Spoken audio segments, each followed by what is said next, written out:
Over the last decade in Hollywood, we've seen so many historic franchises completely and utterly destroyed by the woke entertainment industry, especially anything that Disney happens to touch. So when Disney actually got distribution rights and some creative input on Doctor Who, a franchise that was already on its last legs, that had already been infiltrated for years with identity politics and nonsense driving fans away, you had to know it was going to get even worse, and that's exactly what happened. Not only did they bring back one of the most beloved doctors and decide to destroy him, but no one tuned in. Fans hated the 60th anniversary special that brought David Tennant back just to destroy him and to introduce the new black gay Doctor Who, but it was a ratings disaster. The worst ratings of David Tennant's career, and then Shooty got was Christmas special, the black gay Doctor Who, had the worst Christmas special ratings in history. Combine that with the terrible audience score, and fans despise everything about this.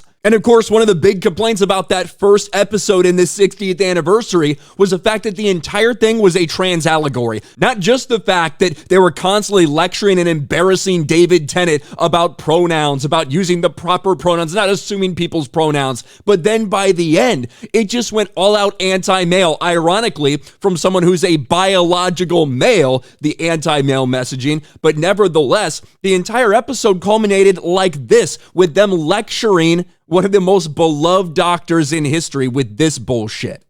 Yes, we know. We know everything. Thanks. And you know nothing? Is it shame you're not a woman anymore? She's a bastard. You've got all that power, but there is a way to get rid of it. Something a male-presenting Time Lord will never understand. Something a male-presenting Time Lord would never understand, spoken to him by a transgender actor. And instead of listening to the fans while the showrunner and the actors and all these people shit all over the fan base, what does the BBC do? Well, they decide to stand by everything and tell everyone, by the way, there's more on the way. BBC rejects Doctor Who complaints over trans representation to proudly celebrate diversity. BBC shuts down complaints about transgender Doctor Who character. It's not just about a character.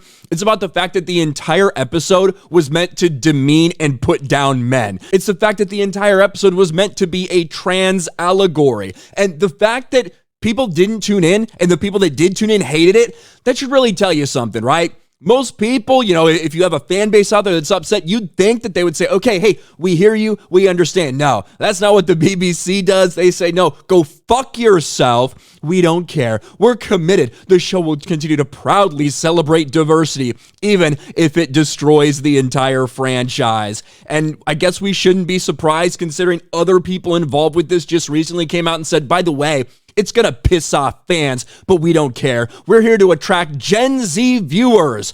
I'm sure that's going to work out well for you.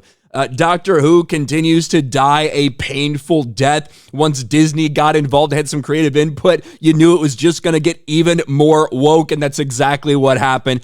And now the BBC out there saying, yeah, the fans can go fuck themselves. We're going to keep pushing forward for diversity. What a shit show. Let me know what you think about all this in the comments section below. Smash a like button, subscribe to the channel, ring the bell for notifications, share this video out there, and I'll talk to you later.